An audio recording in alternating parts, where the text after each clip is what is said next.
Good morning students. आज हम class 8 में लेसन नंबर 7 सोच अपनी अपनी के बारे में समझेंगे। इसमें लिखा है कि किसी विषय के पक्ष और विपक्ष में तर्क वितर्क सहित अपने विचारों की अभिव्यक्ति ही वाद विवाद है। वाद विवाद मौखिक भावाभिव्यक्ति का अत्यंत प्रभावशाली तथा महत्वपूर्ण रूप है। वाद विवाद मौखिक भाषाभिव्यक्ति का अत्यंत प्रभावशाली तथा महत्वपूर्ण रूप है, यानी कि हमारे विचार किसी के सामने कहना, उसको वाद विवाद कहते हैं। वाद विवाद में कोई एक विषय निर्धारित कर लिया जाता है, एक डिसाइड किया जाता है, फिक्स किया जाता है एक विषय।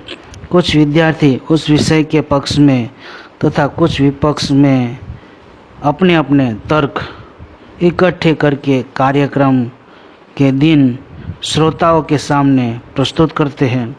एक वक्ता पक्ष में अपने विचार रखता है तो दूसरा वक्ता विपक्ष में। इस प्रकार वक्ताओं को अपनी बात की पुष्टि तथा विपक्षी के कथन के खंडन का अवसर मिलता है। ठीक है स्टूडेंट्स, अब हम लेसन स्टार्ट करते हैं। इसमें यहाँ लिखा है कि नीचे दिए गए चित्रों को ध्यान से देखिए, फिर उन पर आधारित प्रश्नों पर कक्षा में यानी कि क्लास में वाद विवाद करवाइए। यहाँ दो चित्र दिए गए हैं। पहला चित्र छोटे गांव का है और दूसरा चित्र है वो बड़े सिटी का है।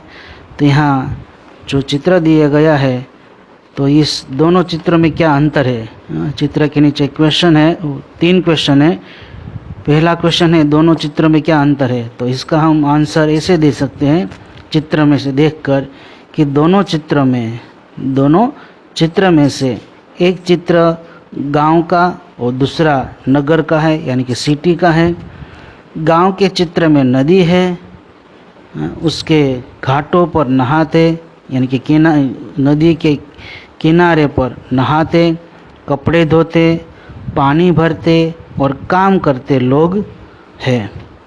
गांव में कच्चे घर है, लोग मामूली कपड़े पहने हुए हैं यानी कि सामान्य कपड़े पहने हुए हैं, लेकिन गांव में बड़ी शांति का वातावरण है।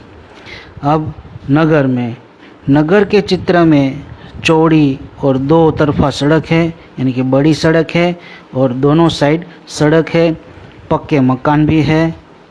सिटी में सड़क पर वाहन चल रहे हैं, वाहनों के कारण शोर है, देखो चित्र में दिखाई देता है।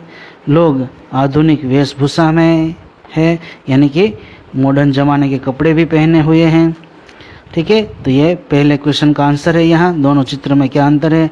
अब दूसरा क्वेश्चन है चित्र के नीचे कि गांव तथा नगर के जीवन में क्या अंतर है और तुम्हें कौन सा रुचिकर लगता है, क्यों। तो इसका हम आंसर ऐसे दे सकते हैं कि गांव के जीवन में सादगी सरलता है, किसी तरह की बनावट और तड़क भड़क नहीं है, लोग शांति से अपने अपने काम करते हैं, नदी कुएं का पानी पीते हैं, वे अपने खेतों में उगाया अनाज तथा ताज़ी सब्जियां खाते हैं, लोग कच्चे घरों में रहते हैं पर उनका जीवन प्रकृति के बहुत नज़दीक होता है। नगर के जीवन में तड़क भड़क और बनावट अधिक होती है, लोग आधुनिक और फैशनेबल कपड़े पहनते हैं, वे पक्के मकानों में रहते हैं, वे नल का पानी पीते हैं और बाजार से अनाज तथा फल सब्जी खरीद कर खाते हैं। नगर की सड़कों पर वाहनों का हमेशा शोर होता है, लोग दुकानों, बैंकों और दफ्तरों में काम करते हैं। नगर के जीवन में शांति नहीं होती, लोगों का जीवन प्रकृति से बहुत दूर होता है। सिटी का जीवन, नगर के जीवन में अनेक दोष होते हैं, फिर भी मुझे यहाँ का जीवन ही पसंद है। यहाँ के लोग शिक्षित और प्रगतिशील होते हैं। सिटी के लोग नगर में अच्छे स्कूल और कॉलेज होते हैं। इनके कारण मनपसंद शैक्षणिक योग्यता प्राप्त की जाती है। अनेक संस्थाएं, पुस्तकालय आदि व्यक्ति की योग्यता बढ़ाने में सहायक होते हैं, मददरूप होते हैं। उन्नति के जितने अवसर नगर में है उतने गांव में नहीं होते, इसलिए मुझे नगरीय जीवन ही रुचिकर लगता है। ठीक है, अब ये चित्र के नीचे तो ये आंसर 2 जो क्वेश्चन 2 है वो यहाँ पूरा होता है। इसका आंसर हमने यहाँ समझाया है। अब क्वेश्चन 3 है चित्र के नीचे कि क्या तालाब का जल पीने के लिए योग्य है, यदि नहीं तो क्यों। तो इसका आंसर हम ये चित्र को देखकर हम ऐसे दे सकते हैं कि तालाब का जल पीने के लिए योग्य नहीं होता है। तालाब चारों ओर से बंद होता है, उसमें चारों ओर से बाहर की धूल मिट्टी गिरती है, पेड़ों के पत्ते गिरकर सड़ते रहते हैं। लोग तालाब के किनारे कपड़े धोते हैं और जानवरों को नहलाते हैं। ये सारी गंदगी तालाब के जल को दूषित कर देती है। यह दूषित जल पीने से हैजा, पेचिश आदि तरह तरह की जानलेवा बीमारियां होने की पूरी संभावना होती है। इसलिए तालाब का जल पीने के योग्य नहीं होता।